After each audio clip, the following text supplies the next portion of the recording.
नमस्कार. भक्तराज नामदेव चरित्र भाग 7. नामदेवांसारखे संत भगवंताच्या बालरूपावर भाळले नाहीत तरच नवल. नंदांच्या घरी रांगणारा, गवळणींच्या घरी दया दुधाची चोरी करणारा, गोपींना वेड लावणारा घनश्याम मुरली वाजवायला लागला की नामदेवांचं अंतःकरण यशोदेच्या डोळ्यांनी त्याच्या कौतुकात रमून जायचं. नामदेवांचं कृष्ण प्रेम अनन्यसाधारण आहे. त्यांची वात्सल्य भक्ती, सख्य भक्ती याचं फार मोहक चित्र कृष्णाच्या बालक्रीडेच्या अभंगात आपल्याला बघायला मिळतं. त्यांचे बालक्रीडेचे अभंग लोकप्रिय आहेत. त्यांची राधा कृष्णाकडे बालसवंगडी या नात्याने बघते. शृंगार भक्ती त्यांना फारशी मानवत नाही. त्यांच्या गवळणींना कृष्णाचं वेड लागले. त्या गवळणी दही दूध विकायला जातात. दही घ्या, दूध घ्या असं म्हणण्याऐवजी बालकृष्णाशी एकरूप झाल्यामुळे त्या गोविंद घ्या, गोविंद घ्या असं म्हणतात.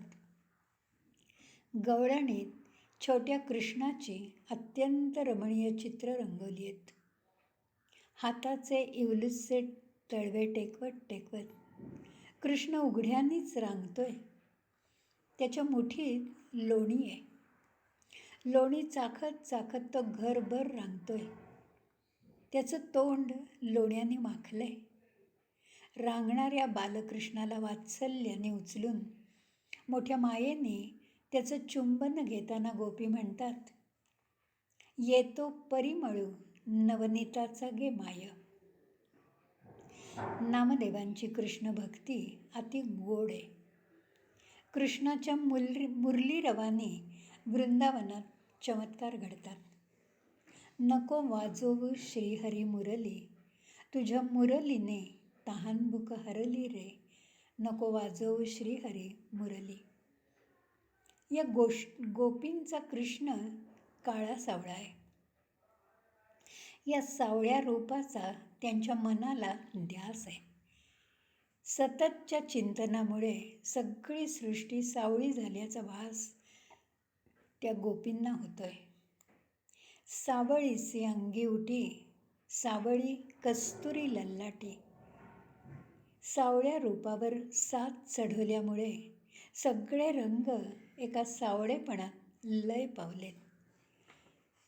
कधी कधी हा सावळेपणा घनदाट काळेपणाकडे जातोय. अशा वेळेला स्वतः नामदेव उरतच नाहीत.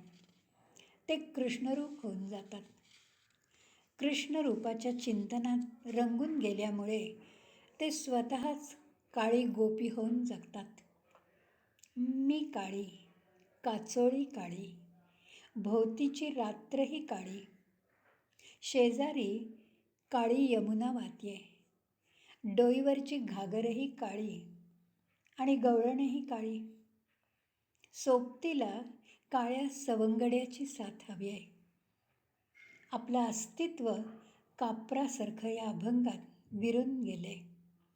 अद्वैताची अनुभूती बोलकी झालेल्या या अभंगात काळा रंग एका अपूर्व सौंदर्याने निथळून निघालाय. नामदेव म्हणतात, रात्र काळी, घागर काळी, यमुना जळीही काळी वो माय. बुंथ काळी, बिलवर काळी, गळा मोती एकावळी, काळी वो माय. नामदेवांनी तुलसी महात्म्य असंख्य अभंगातून अत्यंत प्रभावीपणे मांडले. त्यातले काही मोजके अभंग सांगते. नामदेव असं म्हणतात, तुळशी विण ज्याचे घर, ते तव जाणावे अघोर. तेथे वसती यम किंकर, आज्ञा आहे म्हणोनी. तुळशी वृंदावन ज्याचे घरी, त्यासी प्रसन्न हरी. तुळशी माळा घाली गळा, त्या भेटे घन सावळा. चतुर्भुज सहित कमळ, केशिराज प्रत्यक्ष. तुळशीची देवा बहुत प्रीती, आणिक पुष्पे न लागती. नामा म्हणे जी श्रीपती, हेची भक्ती द्यावी मज.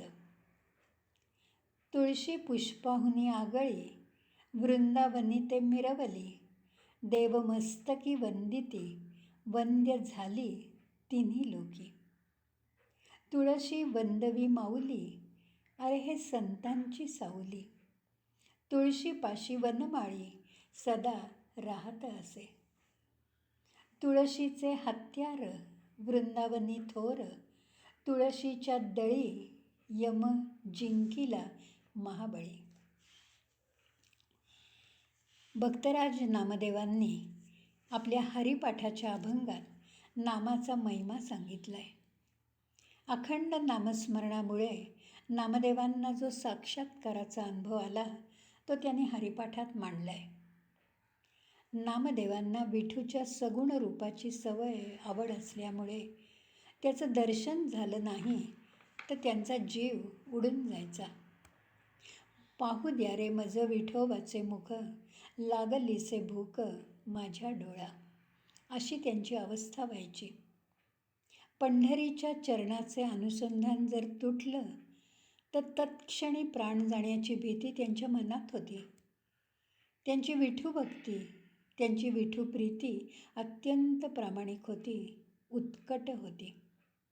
प्रेमाच्या या उत्कट तृप्तीतून त्यांची गीतं बोलकी झाली आहेत. ती गीतं अभंग ऐकताना आपलं मन गहिवरून येतं. त्यांच्या मनातली कमालीची पारिमार्थिक तळमळ या गीतात किंवा अभंगात दिसते. भगवंताच्या भेटीची आस नामदेवांच्या मनाला आहे.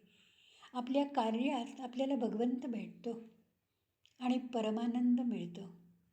परब्रह्म म्हणजे अखिल विश्वाचा आधार आहे. त्या परब्रह्माचा अंश आपल्या ठायी आहे. त्याच्या रूपाशी आपण एकरूप व्हायला हवं, ही ओढ नामदेवांच्या मनी होती. पंढरी निवासा सख्या पांडुरंगा, करी अंग संगा भक्ताचिया. श्रद्धा माणसाच्या मनाला उभारी देते. नामदेवांची श्रद्धा आढळ आहे. या श्रद्धेला विठूशिवाय दुसरा पर्याय नाही. नामदेव स्वतः विठ्ठल रूप होऊन जगले. त्यांचं विठूसुद्धा रात्रंदिवस त्यांच्याजवळ नांदायचा. श्रद्धायुक्त मनातून बाहेर पडणारा त्यांचा प्रत्येक भावपूर्ण शब्द म्हणजे निश्चयाचा महामेरू. तुटोनी आकाश पडला हे शिरी, न सोडी मी हरी पाय तुझे. तुझे पाय गोड, तुझे पाय गोड, तुझे पाय गोड सर्व काळ. एका विठूशिवाय त्यांच्या जीवनात दुसऱ्या कशाचाही ध्यास त्यांना नव्हता. पंढरीचा वास, चंद्रभागे स्नान, आणिक दर्शन विठोबाचे. हेची घडव मज जन्म जन्मांतरी, मागणे श्रीहरी नाही दुजे.